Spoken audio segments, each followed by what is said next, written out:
دعا تو آپ مانگتے ہیں، لیکن اگر آپ اپنی دعا کو جلد قبول کروانا چاہتے ہیں تو ان آداب کو اپنائیے، آپ کی دعا جلدی قبول ہوگی انشاءاللہ۔ آئیے دعا مانگنے کے طریقے کے حوالے سے حضور صلی اللہ علیہ وسلم کی ایک حدیث سنتے ہیں۔ حضرت فضالہ بن عبید رضی اللہ عنہ بیان کرتے ہیں کہ ایک روز رسول اللہ صلی اللہ علیہ وسلم مسجد میں تشریف فرما تھے کہ ایک شخص آیا، اس نے نماز پڑھی اور دعا کی، اللہم اغفر لی ورحمنی، یعنی اے اللہ مجھے بخش دے اور مجھ پر رحم فرما۔ یہ سن کر رسول اللہ صلی اللہ علیہ وسلم نے فرمایا، اے نمازی، تم نے جلدی کی، جب تم نماز پڑھ کر بیٹھو تو اللہ کے شایع نشان حمد بیان کرو، مجھ پر درود بھیجو، پھر دعا کرو۔ پھر اس کے بعد ایک اور شخص نے نماز پڑھی، پھر اس نے اللہ تعالیٰ کی حمد بیان کی اور نبی صلی اللہ علیہ وسلم پر درود بھیجا، تو نبی صلی اللہ علیہ وسلم نے اس سے فرمایا، اے نمازی، دعا کر، قبول ہوگی۔ یعنی دعا کرنے سے پہلے اللہ کی حمد و ثنا کریں، پھر درود شریف پڑھیں اور پھر اپنے دل کی دعا مانگیں۔ اب دعا کے بارے میں اس حدیث کو سنیے۔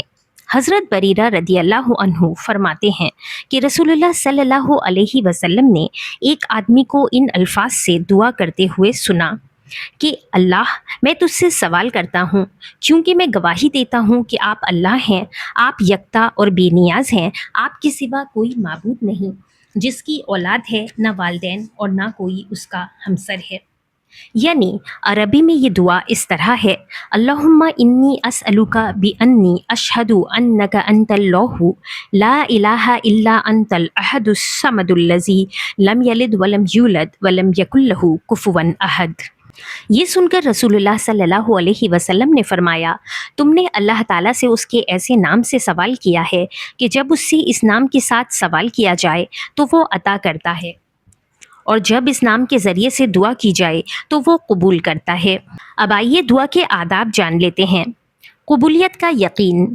دعا کرتے وقت انسان کو دعا کی قبولیت کا یقین ہونا چاہیے، چنانچہ رسول اللہ صلی اللہ علیہ وسلم نے فرمایا، اللہ تعالیٰ سے اس طرح دعا کرو کہ تمہیں قبولیت کا یقین ہو۔ 3 بار دعا کرنا۔ بار بار دعا کرنا بھی مستحب ہے، اس سے دعا کرنے والے کی حرص و تمنا ظاہر ہوتی ہے۔ رسول اللہ صلی اللہ علیہ وسلم نے فرمایا، جو شخص 3 بار جنت کا سوال کرے تو جنت کہتی ہے، اے اللہ اسے جنت میں داخل فرما، اور جو شخص 3 بار آگ سے پناہ طلب کرے تو آگ کہتی ہے کہ اے اللہ اسے آگ سے بچا لے۔ دعا کے وقت ہاتھ اٹھانا۔ دعا کے وقت ہاتھ اٹھانا رسول اللہ صلی اللہ علیہ وسلم، صحابہ کرام اور پوری امت کے تعامل سے ثابت ہے۔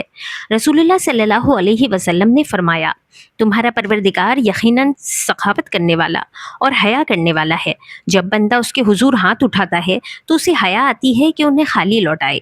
اللہ تعالیٰ کتنا بے مثال سخی داتا ہے کہ اسے اپنے بندے کے ہاتھ خالی لوٹاتے ہوئے حیا آتی ہے، لیکن افسوس کہ بندے کو ایسے حقیقی خدا سے منہ موڑ کر دوسروں کے سامنے ہاتھ پھیلاتے ہوئے ذرا بھی شرم نہیں آتی۔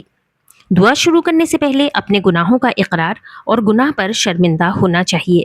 دعا دل لگا کر اور 2 ٹوک الفاظ میں کرنا چاہیے، اور جامع تھوڑے الفاظ زیادہ معنی والی دعا مانگنی چاہیے۔ تو ان آداب کو ضرور اپنائیے اور اپنی دعا کو اثردار بنائیے۔ انشاءاللہ اگلی ویڈیو میں جامع دعا کا کیا مطلب ہے اس کے بارے میں حدیث لے کر حاضر ہوں گے، اور بہت مختصر میں سمجھائیں گے کہ اس کا مطلب کیا ہے۔